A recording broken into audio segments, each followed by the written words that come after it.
Ok.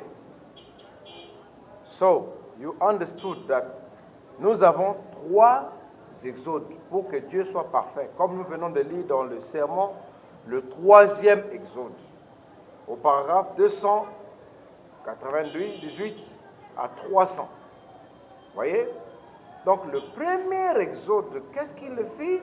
Il le fit sortir d'une terre naturelle à une autre terre naturelle. Le deuxième exode, il le fit sortir d'une condition spirituelle du baptême du Saint-Esprit à une autre, oui, d'une condition spirituelle à une autre condition spirituelle du baptême du Saint-Esprit. Et le troisième exode, il le fait sortir d'une condition spirituelle du baptême du Saint-Esprit, donc du baptême du Saint-Esprit spirituel, et le ramène à la terre éternelle du millénium et du grand après, donc après, du grand après, donc après cela, ou éternité. La même colonne de feu qui a oint, avec un système oint, la même colonne, le même Dieu, avec le même chose ointe, la même parole a déclaré le premier exode, le second exode, la même parole qui a déclaré le second exode, a déclaré le troisième exode. Et nous y sommes. Now he says, where are we coming to? If you want to understand, three exoduses, 3 sorties. Comme Israël est sorti de l'Égypte jusqu'à Canaan, l'Église devait sortir, pas physiquement. C'était un exode de l'esprit. Le premier exode était l'exode de la chair, physiquement. Le deuxième exode était un exode spirituel, c'est-à-dire de la condition du judaïsme, des croyances avec les traditions de chaque jour, vers une condition spirituelle appelée le baptême du Saint-Esprit. Meaning, people had to understand that all the things that God gave to Israel in the physical realms were to be applied spiritually. Are you with me? Toutes ces choses que Dieu avait données à Israël physiquement devaient être appliquées spirituellement. Et cela a causé un problème. C'est là même qu'a eu la naissance de l'Église jusqu'à ce que maintenant Dieu, au temps de la fin, par le même système oint.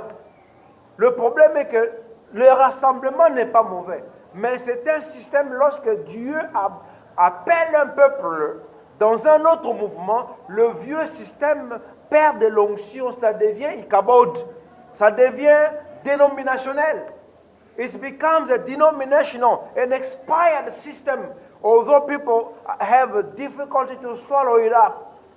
C'est vrai, les gens peuvent avoir la difficulté de l'avaler, mais c'est comme ça. De la même manière que nous disons que non, Israël est resté là-bas, mais l'Église aussi est restée.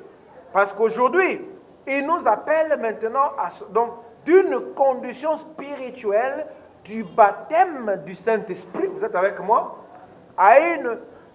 Donc, il nous ramène où? À la terre éternelle.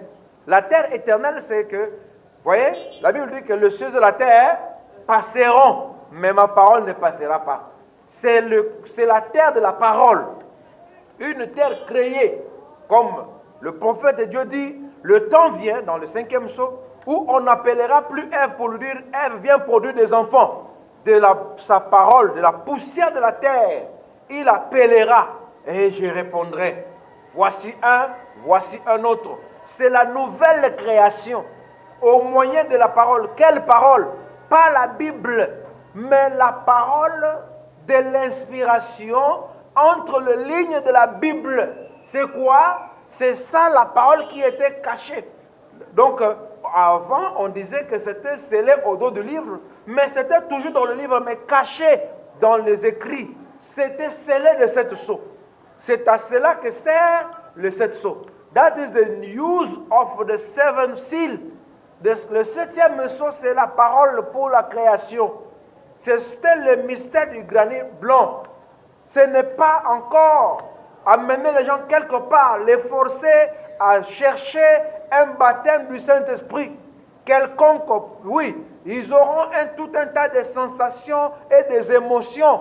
Mais Paul a dit à Timothée que l'exercice physique sert à peu de choses. Ce sera de la sensation, ça produira de l'émotion, ça donnera des pleurs, ça donnera des soucis, un peu de joie, mais ce n'est pas la chose à laquelle Dieu nous appelle aujourd'hui. Aujourd'hui, le point focal de l'enseignement, c'est la nouvelle terre. Chacun doit occuper sa position dans le pays. Vous voyez, Frère Branham me dit, pas l'ancienne terre remodelée, non. C'est la nouvelle terre créée au moyen de la parole. De même que Christ était une création de la parole. L'ange a rencontré